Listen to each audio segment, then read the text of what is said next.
হে বন্ধু, আজকে আমি একটা বুদ্ধি পাইছি। কি বলো? তোর ওজনের দাম দেয় না, আমার ওজনের দাম দেয় না ঠিক মতো। কি করতে হয়, কষ্ট তো হয়। ওই যে এই গাছের গোড়ায় ওষুধ দিতে আছে, এই ওষুধ নিয়ে আইছিস না, মেলা টাকা দাম নাই শুনেছি, প্রায় 5-6 হাজার টাকা।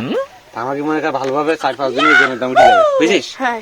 কি করবো, গাছের গোড়ায় কি ওষুধ টষুধ দেবো না, কুপাই তোমাকে শুধু পানি মেরে দিচ্ছি, চলবে। কি কেটে দিতি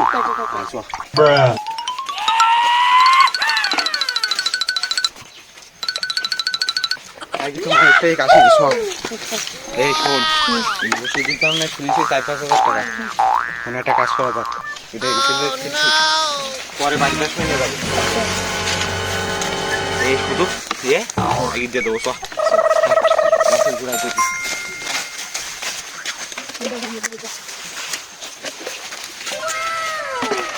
কোথায় নেছি মাটি মাটি দেখি দেশি মাটি।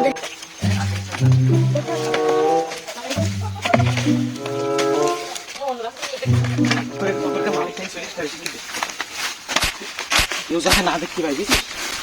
তোর আর আমার অর্ধেক ভাগ্য। কেউ মনে হয় বুঝতে জানতে না পারে জানো।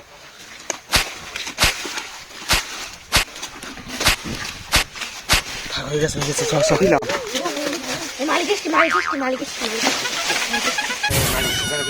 আমি সকাল বলতেছি তাই আমার সাথে সাজি বলেন মালিক।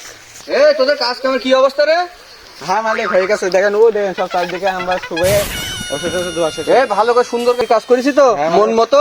হ্যাঁ, আপনি নিজের জায়গা মনে করে করেছি তো মালিক। মালিক কাজ তো কতদিন হয়ে গেছে, টাকা পয়সা দেন না, সংসার তো চলে না ঠিকভাবে, তাই একটু টাকা পয়সা দেন। গাছে আম আসবে বলে শিখেছে, আর কদিন পরে আম হবে, এটি বেশি তারপর তোর টাকা দেবো। আরে আমরা সংসার চালাবো, সংসার চালাবো কি বলতে আমি জানি। আচ্ছা মালিক, তাহলে যান আপনি, আমি গোছাই নিয়ে আসছি সব। দেখেছিস আমার সাথে চলবি। আচ্ছা।